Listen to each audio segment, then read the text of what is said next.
Olá pessoal, vamos falar hoje sobre razões trigonométricas num triângulo retângulo, ok? Para a gente pensar nessas razões trigonométricas, como o próprio nome já diz, a gente vai trabalhar com razões.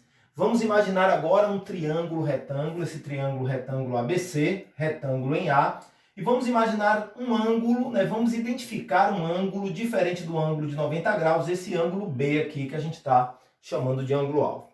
Baseado nisso, gente, nós vamos identificar agora os lados desse triângulo. Maior lado do triângulo retângulo, vamos chamar de H, né, gente? H, para quem não se lembra, é a hipotenusa.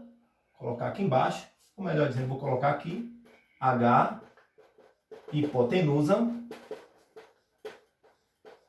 Nós vamos ter agora os dois catetos. Um cateto eu vou chamar de CA. Esse CA, gente, eu estou colocando CA e o outro automaticamente eu vou colocar CO.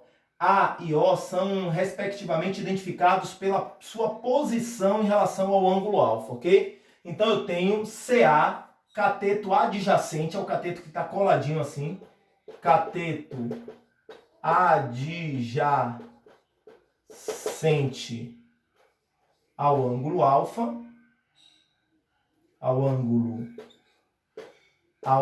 E CO é o cateto oposto ao ângulo alfa.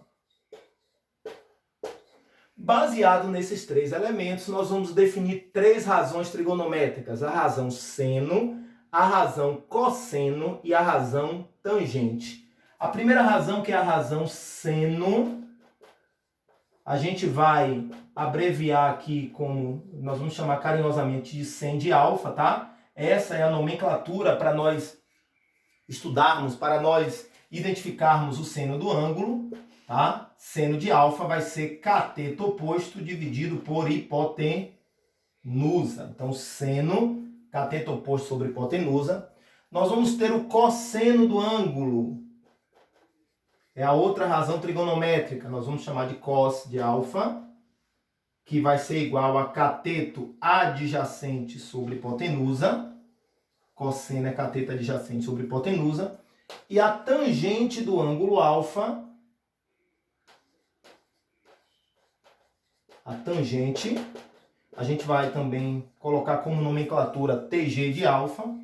Isso aqui vai ser cateto oposto sobre cateto adjacente.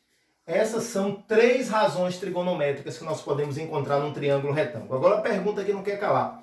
Professor, existem mais razões trigonométricas? Existem mais três razões. Mas para o que a gente quer agora, a gente só vai definir essas três. Seno, cateto oposto sobre hipotenusa. Cosseno, cateto adjacente sobre hipotenusa. E tangente, que é cateto oposto sobre cateto adjacente, ok? Bom, eu queria que vocês observassem um detalhe interessante. Eu estou fazendo razões trigonométricas direcionadas ao ângulo. Até muita gente se pergunta, professor, por que razões trigonométricas? Porque aí a gente vai definir trigonometria, a gente vai entender que trigonometria é a parte da matemática que estuda a relação entre ângulo e lado de triângulo. Tá? Então, o seno, cosseno, tangente são objetos da trigonometria porque eles são razões que relacionam ângulos com lados de triângulos. Ok, pessoal?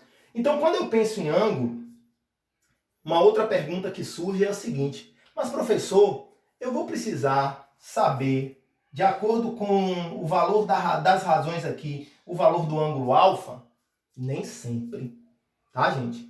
Por exemplo, se eu achar aí as razões trigonométricas do ângulo de 27,5 graus, eu não tenho condição de gravar o de 27,5, o de 12,3 graus e por aí vai. Porque esse ângulo alfa pode ser qualquer ângulo, né? Para quem observa direitinho aqui a disposição dos ângulos no triângulo retângulo, sabendo que a soma dos ângulos internos tem que ser igual a 180 graus, eu sei que esse ângulo alfa aqui é um ângulo que é menor que 90. Então, de 0 a 90, nós temos infinitos ângulos. Né? Infinitos ângulos maiores que 0, porque aqui não pode ser 0, e menor que 90, porque aqui também não pode ser 90, porque não existem dois ângulos de 90 num triângulo. Ok? Mas, gente, três ângulos que a gente vai chamar, ó, de ângulos notáveis.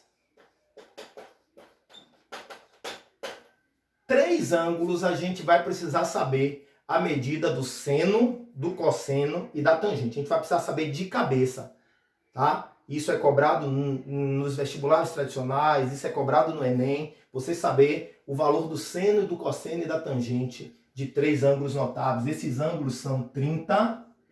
Ó, ângulos, vou botar aqui.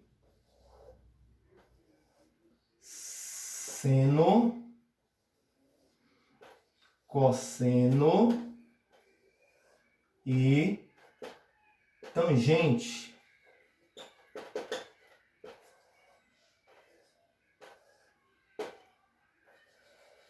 Esses ângulos são 30, 45 e 60. E aí, gente, para a gente, né, lembrar dos valores do seno, cosseno e tangente desses ângulos, nós temos aquela musiquinha, né? 1, 2, 3, 3, 2, 1.